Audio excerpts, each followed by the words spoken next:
News 18 India।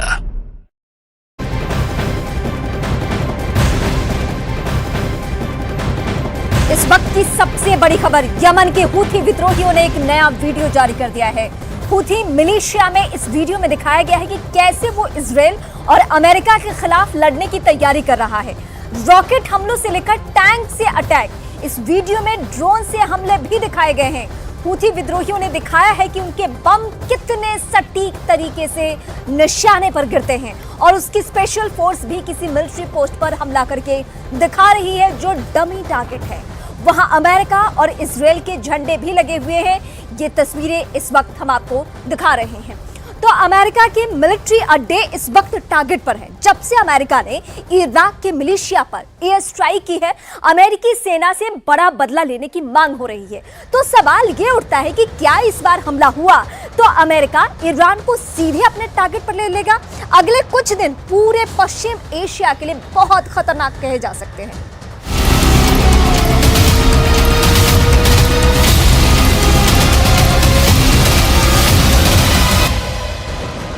एक video Yemen से आया है।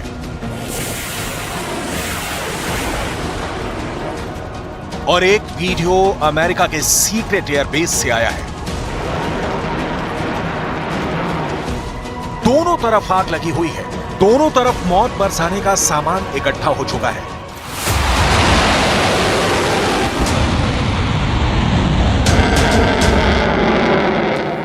इन दोनों में पहले यमन से आए हूथी विद्रोहियों के वीडियो को देख लीजिए।